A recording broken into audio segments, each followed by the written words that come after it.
Ooby-doo, it's everyone's favorite boomer and vintage lens enthusiast. Today we're going to look at the Super Takumar f3.5 24mm Asaya Optical Company lens made in Japan. All old school, all metal construction. It's an M42 mount.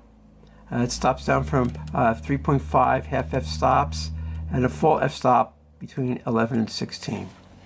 It focuses down to less than 0.25 meters, less than 0.8 feet. It's a fine performer, excellent central sharpness. It has, even on a crop sensor, this is a crop sensor, it's still considered wide angle. If you do the math, and I'm doing a rule of thumb math, it's equivalent to like a 35mm on a full frame camera, which is still wide angle. It's got a really nice look to it. You know, it's really nice look. It's got this vintage lens look that I really like. It's sharp in the center. It's almost sharp on the edges, considering this is a crop sensor. I wonder what it's like on a full frame. And I shot everything at f8 or f11. The Nikon Z50 is an excellent match for this lens. As usual, all Pentax lenses that have these screws, they all seem to be discolored, and they don't have their enamel on them anymore. All the samples I've seen like that. Oh, this one, the enamel is not nicked or scratched anywhere on it. I bought it in like really excellent condition. And I went out and I bought this humongous lens hood for it, and it really helps a lot. Cuts down on flare. I highly recommend lens hood with these old guys. So I went to the park, the 1,000 Acre Park. I went on a different trail. I went to Bushwhack through a boulder field, which some people may say is like a boulder garden. And it was easier to bushwhack through the woods. I paralleled the trail. I could see it was off to my left. And if I would go to the right, I would hit the lake and pick up another trail.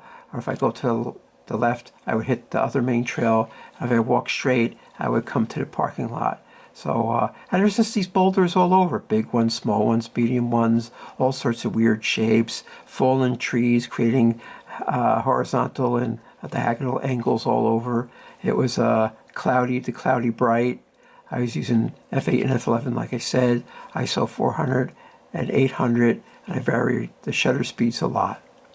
And I was very pleased with these results.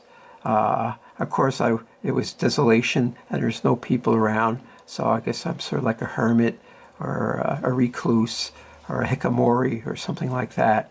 But I used this lens in some urban areas, like at car shows and stuff, and I really wanted to torture test it in the cold and in the field, so to speak, in the woods, and it performed very admirably. All I did was I adjusted some gammas, usually darkened the gamma. I might have boosted the contrast a little bit. I might have boosted the saturation or changed the color balance by maybe boosting red, cutting blue, like that. But I didn't do any sharpening at all. And if I'd set the camera to more nominal, maybe I would have had to cut those things.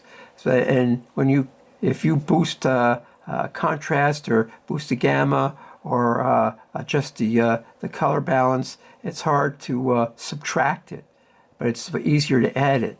That's why I reduced the contrast a little bit, I reduced the saturation a little bit, and I do boost the sharpening in the camera. And I noticed the cameras do a much better job of sharpening than post-processing using software. That's just the way it looks to me. So aside from that, this is pretty much how they came out of the camera. And this is a really nice lens. I can highly recommend it. Highly recommend this lens. But don't take my word for it. Let's look at some pictures, and then you can decide yourself. So I go to the 1,000 Acre Park, and I take another trail. And this trail is full of rocks and blocks. it's winter and all the leaves are down. And you can see through the woods and you can see all the rocks and blocks, and some of them are very interesting. Like, check this one out. It's right off the edge of the trail.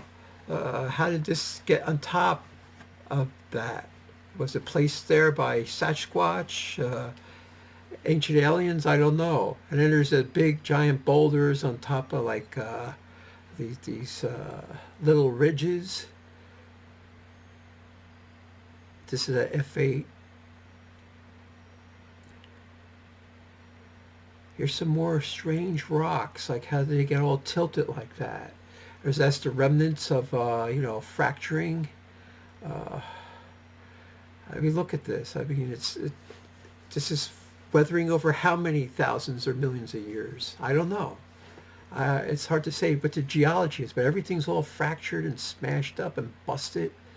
Was it from some industrial mining hundreds of years ago, and this is this leftover slag, or is it some natural processes that did this?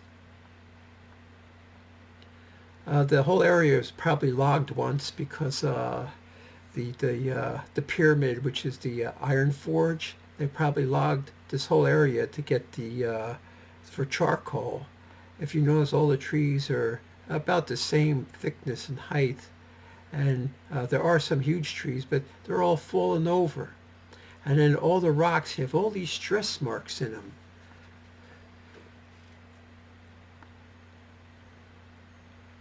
This is a bee picture close up. 1-to-1 crop. It's pretty decent. Like this rock. This rock is probably the size of a SUV. And here's another one.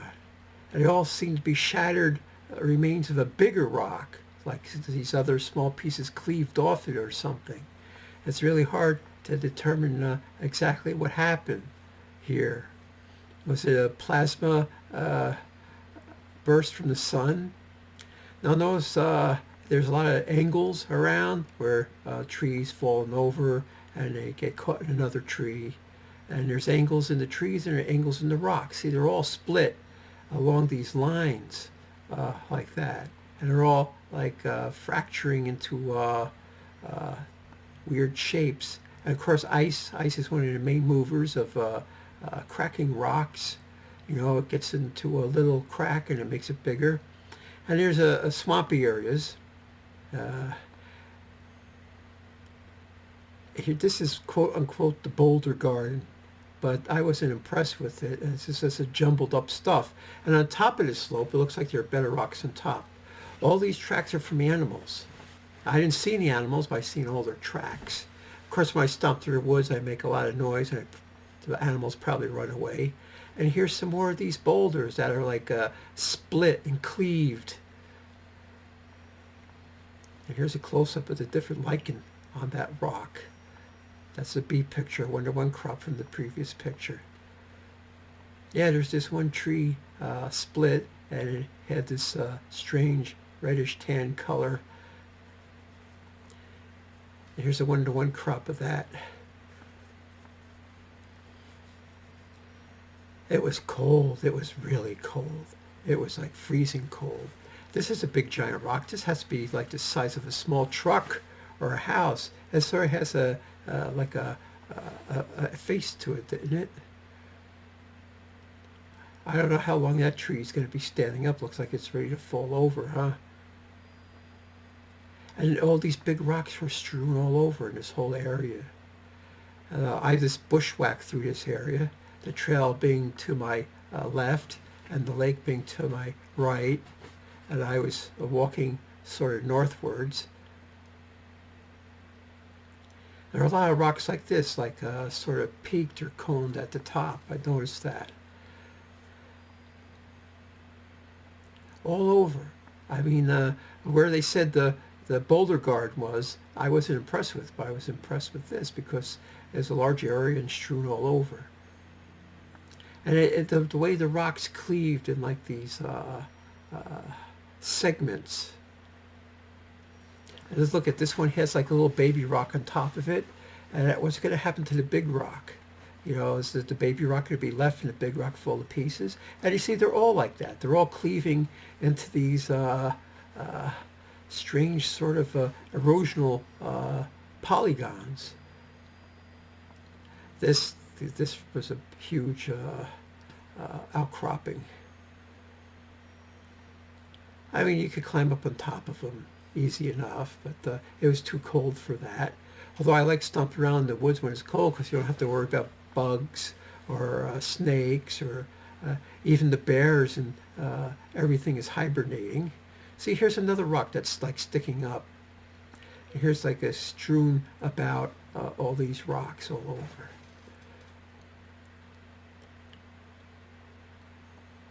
So is this like the bedrock and the jutting out of the forest litter from generations of trees growing and making leaves? Look, this is a big tree. Some of the trees are big and they fell over, and you can see they're pretty big. I mean, these are big rocks, and the trees are longer than the rocks, and they look thicker than most of the trees that are standing.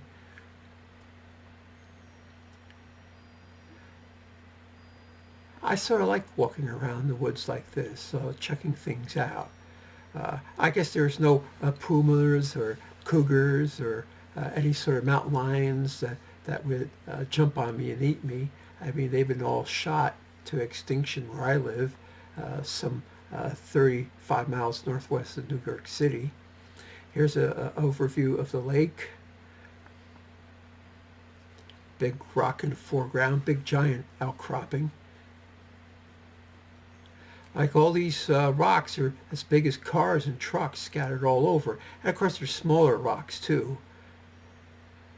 Bigger than a breadbasket, that's for sure.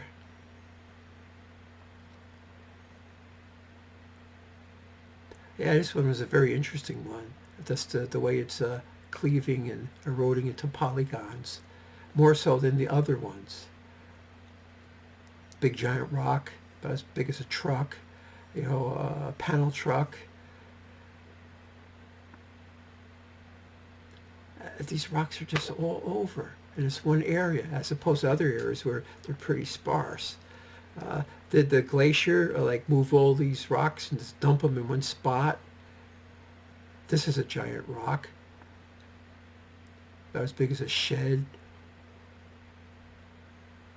I mean, just look at the way everything is cleaving and splitting and flaking off. It just amazes me. This is the Super Takumar f3.5 24mm M42 mount.